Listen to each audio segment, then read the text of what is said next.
अरे सच्चिदानंद बप्पू भगवान श्री लालजू महाराज का जिन्होंने आश्रय लिया उनको किसी विषयों की चाहत रखने वालों के आगे हाथ फैलाने की जरूरत है।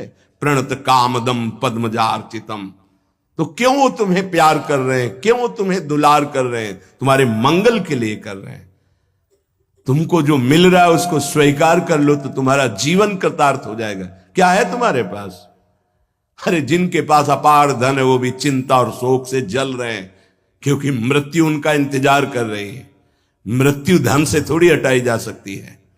मृत्यु का भय किसी पद से नहीं हटाया जा सकता, किसी वैभव से नहीं हटाया जाता। मृत्यु का प्रहार शरीर पर है। शरीर राग त्यागी ही मृत्यु भय से मुक्त है। राग का त्याग करना कोई खिलवाड़ नहीं है। भगवत अनुराग से शरीर के राग का त्याग होता है। यहां मलिनता बढ़ाते चले जा रहे हैं। वही भोग दृष्टि इतनी बढ़ जाती कि अपनी बेटी बहन के प्रति भी दृष्टि बढ़ जाएगी।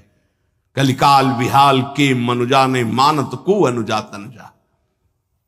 चाहे वो गुरु बहन हो, चाहे वो सगी बहन हो, चाहे वो बहन के समान पूज्य हो, जब दृष्टि मलिन तो वो मलिन ही देखती चली जाएगी। जब तक प्रेम जल से हृदय नहीं धोया जाता तब तक मलिनता का अंश बड़ी बड़ी साधना करने पर भी बना रहता है। अभी अनंत जन्मों से माया में आसक्त चित्त होकर के नाना प्रकार के शुभ अशुभ कर्म करने वाले जब भगवत कृपा से पुनः सत्संग प्राप्त करते हैं और साधन मार्ग में लगते हैं तो माया अपना प्रबल रूप धारण करती है। या तो ऐसी अनुकूलता प्रदान करती है कि वो भूल जाए, और या ऐसी प्रतिकूलता झोंक देती है कि उसको लगता है कुछ नाम जपने से नहीं, कुछ साधन करने से नहीं, दुख तो वैसे ही घेरे हुए है। धैर्य छूट जाता है और भगवत मार्ग से विमुख आचरण करने लगता है। इसलिए उपासक को बहुत सरल ढंग से समझना चाहिए कि पुरानी फसल यदि बाजरा बोई है और बाजरा की रोटी मिल रही तो अगली फसल गेहूं बो दिया तो कल ही नहीं रोटी बना लोगे। 5-6 महीने लगेंगे किसान मेहनत करके, खेती तैयार करके, दाना बो करके, सींच करके, संभाल करके, फिर भी वो अतिवृष्टि अनावृष्टि ओले वृष्टि आदि से बच जाए, सुरक्षित हो जाए, तो सुरक्षित अनाज घर आ जाए, फिर वो पीस कर रोटी बना सकता है। तुम अनंत जन्मों से मनमानी आचरण करते रहे, आज नाम शुरू किया है तो वो तूफान नहीं उठेगा। नष्ट करने के लिए वो अपना स्वरूप धारण करेगा। उसकी गुलामी सहते रहे हो अभी, काम क्रोध लोभ मोह मद मत्सर। अब तुमको धैर्य पूर्वक नाम को पकड़े रहना। जैसे आंधी चले तो हम पहाड़ का आश्रय ले लें, हटे ना इधर उधर, तो आंधी तूफान पहाड़ को नहीं उड़ा सकती। ऐसे ही श्री भगवान कह रहे मामेव ए प्रपद्यन्ते माया में ताम तरंतिते। माया का तूफान आएगा पर तुम मेरे चरणों को पकड़े रहना, छोड़ना नहीं। पर ये जिनका मलिन हृदय है ना, वो सोचते हैं 4 दिन नाम जप करेंगे सारे दुख मिट जाएंगे। हाँ, पक्का मिट जाएंगे, जड़ से मिट जाएंगे, पर धैर्य पूर्वक जीवन को आगे बढ़ाओ। भगवत विमुख होने से तुम्हारा मंगल ही अमंगल है, भगवत सन्मुख होने पर मंगल ही मंगल है। थोड़ा धैर्य धारण करो, तुम्हारी ये फसल तैयार हो जाए, फिर देखना आनंदित हो जाओगे। पर ये कुसंग मन का और तन का, ये दोनों परमार्थ में टिकने नहीं देते। जहां ऐसे मित्र जन मिले जो गलत आचरण करने वाले होते हैं, वो पूछते हैं तुमने शराब छोड़ दिया, मांस छोड़ दिया, तुम नाम जप करने लगे, कुछ लाभ हुआ? अरे कुछ नहीं होने वाला, तुम देख लो करके। उसके दिमाग में माया तो आक्रमण किए ही है। तत्काल नकारात्मक भाव आ जाता है कि नहीं नहीं, भगवत मार्ग में कुछ नहीं मिला, ठीक कह रहे हो तो आओ हमारे संग फिर हो जाओ, फिर वो माया के मलिनाचरणों में उतर जाता है। वो संत द्रोह, भगवत द्रोह उसके हृदय में अपना स्थान बना लेता है। फिर जन्म जन्मांतर, युग युगांतर कब अवसर आएगा भगवत मार्ग में चलने का। इसलिए जिनको सत्संग मिला है, जिनको नाम जपने का सौभाग्य मिला है, उनको बहुत धैर्यवान होना पड़ेगा। इसको ऐसे पकड़ना होगा कि जैसे हम बहुत बीमार हैं और इस औषधि के सिवा अब हमारा कोई रास्ता नहीं बचने का, अब हमको ये औषधि खानी ही है। जासु नाम भवभेषज हरनि घोर त्रयशूल, तीनों तापों का नाश करने की सामर्थ्य और संसार समुद्र से पार करने की सुदृढ़ नौका, भवरोग की अचूक औषधि नाम है। हमारा भाव बने न बने, भाव बिगड़ जाए, कोई बात नहीं, तुम नाम मत छोड़ना, हमारी प्रार्थना मानना, नहीं तो ये तूफान माया का आपको उड़ा ले जाएगा, परमार्थ में नहीं खड़ा होने देगा। बहुत धैर्यपूर्वक दीर्घ काल तक चला जाता है। धैर्य कहते हैं लाभ मिले ना मिले, हानि मिले, अपमान मिले, सम्मान मिले, हम किसी भी स्थिति में अब नाम नहीं छोड़ सकते। वो जीत जाएगा माया से। विपक्ष बहुत जोरदार है, आप क्या समझते हो? आप भगवान के अंश हो, ये भूल चुके हो, लेकिन वो नहीं भूली, वो भगवान की शक्ति है। भगवान कह रहे हैं मम माया दुरत्य, मम माया, मम मेरी है। जैसे ममैवांशो आपको बोला तो विपक्ष को भी बोला मम माया। अब आपको सावधान करने के लिए भगवान ही संत, गुरुदेव, शास्त्र इस रूप में संबोधन करते हैं। तो अगर आप इनकी बात मान जाओगे तो माया भगवती कृपा करेंगी और अपना प्रभाव समेट लेंगी, और यदि आप इनकी अवहेलना, उल्लंघन करोगे तो फिर उनके प्रभाव से बड़े बड़े ज्ञानी परास्त हो गए हैं। जो माया बहुबार नचावा, जास चरित को लख नहीं पावा, ऐसी विचित्र है, बहुत बहुत विचित्र। जो ज्ञानिन कर चित अपरई, बरियाई विमोह बस करई, ऐसी प्रचंड माया है। इसलिए जिनके कानों में आवाज पहुंच रही हो, हमारी प्रार्थना है, बहुत जन्मों से भटक रहे हैं, ये दुख सुख के प्रलोभन और भय में आकर के नाम न छोड़ दीजिए। ऐसा भी हो सकता है कि नाम जपना शुरू करें, आपकी नौकरी लग जाए, आपका काम बन जाए, आपकी अनुकूलता बढ़ जाए। ये नाम का फल नहीं है, ध्यान रखना, ये नाम का फल नहीं है। हम स्पष्ट आपको कह रहे हैं कि जब से आपने नाम जपना शुरू किया आपका सब मंगल होने लगा, ये नहीं है। ये आपके पुण्यों का है, पूर्व पुण्यों का है। ये नाम आपको सामर्थ्य देखा, दुख और सुख दोनों सहकर परमानंद की प्राप्ति। ये विषयानंद नाम के फल से नहीं। आप नाम जपना शुरू किए, सब कुछ बिगड़ना शुरू हो गया, ये नाम का फल नहीं है। ये आपके पाप नष्ट हो रहे हैं। विवेक पूर्वक चलिए। अगर विवेक नहीं धारण करेंगे तो फिर सब मार्ग छूट जाएगा। विवेक इसी से उत्पन्न होता है, सत्संग से। जहां विवेक जागृत हुआ वो आपको टिका देगा परमार्थ में, नहीं तो बहुत बलवती भगवान की माया है। जब लोगों के विचार सुने तो लगता है कैसे निकल पाएंगे इस माया से। आप निकलना ना चाहे तो किसी की सामर्थ्य नहीं कि आपको निकाल सके। स्वयं श्री भगवान आपके हृदय में बैठे हैं। क्या हो रहा है? दुर्गति हो रही। क्यों? क्योंकि आप नहीं निकलना चाहते, इसलिए। भगवान हृदय में बैठे हैं, नहीं निकल पा रहे हो, बात मान लो। आप निकलना चाहो तो निकल सकते हो, आप न निकलना चाहो तो किसी की ताकत नहीं कि आपको इस माया प्रपंच से निकाल सके। इसलिए आपसे प्रार्थना है कि आप निकलने की कोशिश कीजिए। इसका बड़ा ही प्रलोभन और भुलावा प्रभाव है। प्रलोभन और भुलावा एक क्षण में भुला दे सारे ज्ञान विज्ञान को और अपने में आकर्षित कर दे, उसका नाम माया। ऐसे प्रलोभन फेंक दे कि जानबूझकर तुम भगवान को भूल जाओ और उन प्रलोभनों में लग जाओ, उसका नाम माया। सावधान हो जाइए। इसके प्रलोभनों में, इसके भोगों में आज तक कभी कोई सुखी और तृप्त नहीं हुआ। तुम्हें अब जो मार्ग मिला है ये तृप्ति का मार्ग है, तृप्त हो जाओगे, हाथ उठा के कहोगे अब कछुनाथ न चाहिए मोरे। देख लेना, चलो तो आगे। वैभव, जब ब्रह्मा जी नमस्कार करते हैं तो इससे बड़ा वैभव क्या हो सकता है। भक्त को ब्रह्मा जी भी नमस्कार करते हैं। ब्रह्मा जी की बात जाने दो, जिनके नाभि कमल से ब्रह्मा प्रकट हुए, भगवान भी उनके पीछे पीछे डोलते कि चरण रज पड़ जाए और मैं पावन हो जाऊं। ये केवल अलंकारिक शब्द नहीं है, ऐसा ही है।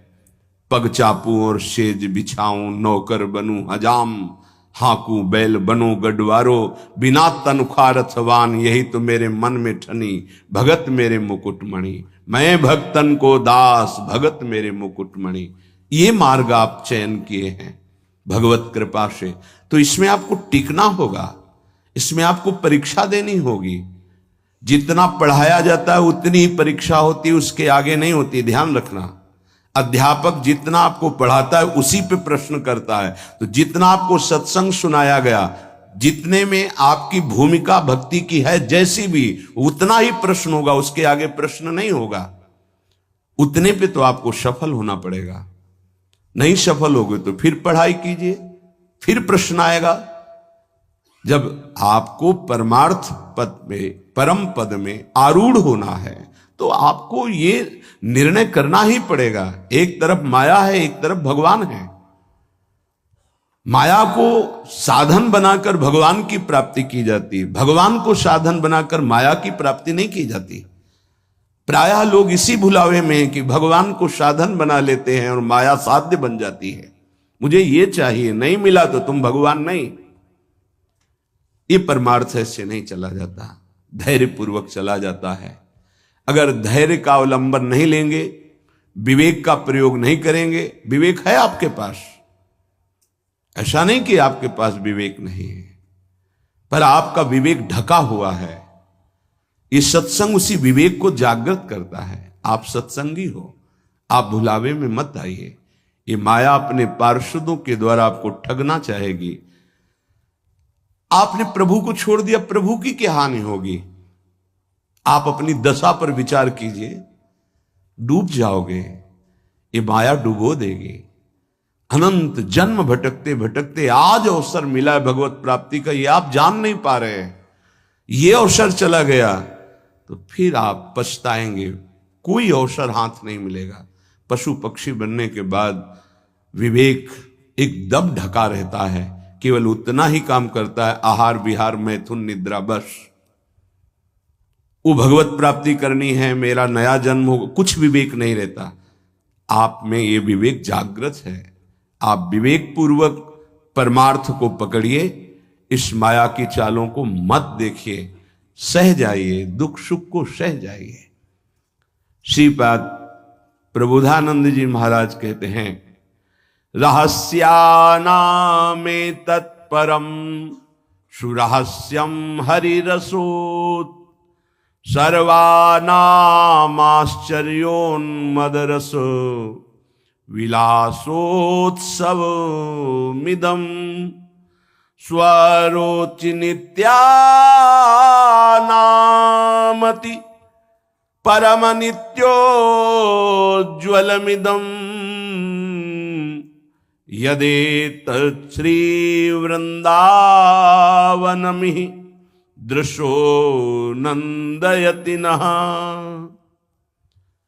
रहस्यों का परम रहस्य वृंदावन का प्रेम रहस्य है। कल किसी ने प्रश्न किया कि जब श्री जी मिल जाती हैं तो कैसा आनंद होता है। कैसे कोई बता सकता है। जब लौकिक वस्तु के आनंद के वर्णन की सामर्थ्य जिह्वा में नहीं है तो अलौकिक चिदानंद प्रेम रस का वर्णन कैसे कर सकती है। आपको कोई भी मृदु पदार्थ पवाया गया, कैसा है, बोले मीठा। कितना मीठा है? बहुत मीठा है। नहीं, बहुत मीठा कितना, खत्म। बोलो आगे इसके शब्द क्या है आपके पास, उसका स्वाद बखानने का। उत्तर हो सकता है कि आप पाकर देख लीजिए, अन्यथा नहीं। जब प्राकृतिक मायाकृत वस्तु के आनंद का आप वर्णन करने में असमर्थ हैं, तो चिदानंद को कैसे वर्णन कर सकते, जहां वाणी का ही प्रवेश नहीं है। रहस्यानामेतत्, जितने आनंद के रहस्य हैं, बहुत सी साधनाओं में आनंद है। परम सुरहस्यम हरिरसोत, ये परम रहस्यमय वृंदावन का प्रेम रस है। देख देख फूल भई, आह, जब अत्यंत आसक्ति ममता प्रिया प्रीतम से हो जाती है, उनका नाम जप करते हुए, लीला गायन करते हुए, रसिकों की कृपा प्रसाद से जब ऐसी ममता हो जाती, मेरी श्यामा जो, मेरे लाल जो, तब जाकर के हृदय में ये फूल भई। वो मुस्कुरा रहे, वन विहार कर रहे, वो झूल रहे, नौका विहार कर रहे, खेल रहे, उपासक का हृदय परमानंद की बाढ़ में आ रहा है। बड़ा ये रहस्यमय आनंद है।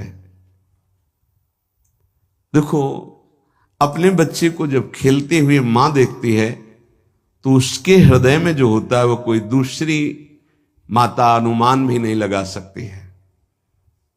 नवीन बधू और उसका बेटा दोनों एक कांत कमरे में बैठे हास प्रयास कर रहे हैं, और वो कहीं से देख पाई मां, तो उसके हृदय में क्या होगा, एक अद्भुत आनंद, और वो मनाएगी, हे विधाता, आपने मेरी मनोकामना पूर्ण कर दी।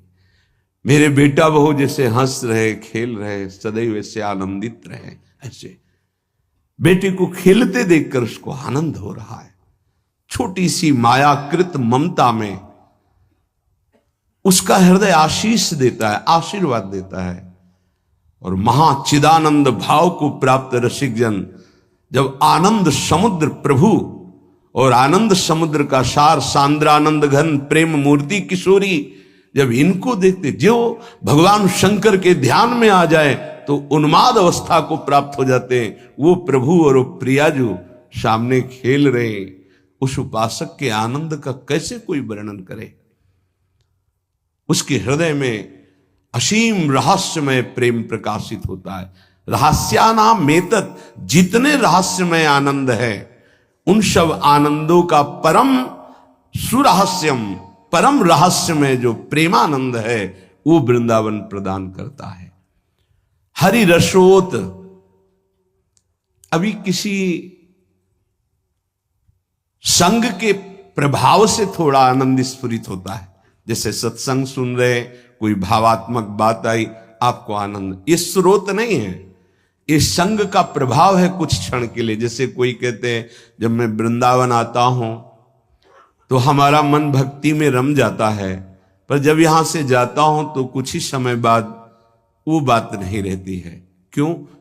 क्योंकि यहां का प्रभाव है, यहां भक्ति नृत्य कर रही है, और यहां साधु मंडली में आप बैठ करके भगवत चर्चा सुनते हैं, आपके तत्काल पाप नष्ट हो रहे हैं। दरस परस अघनाश, आप दर्शन कर रहे हैं। आप सामूहिक रूप से बैठे हैं, इस सभा में आप ही नहीं बैठे हैं, इस सभा में प्रभु भी बैठे हैं।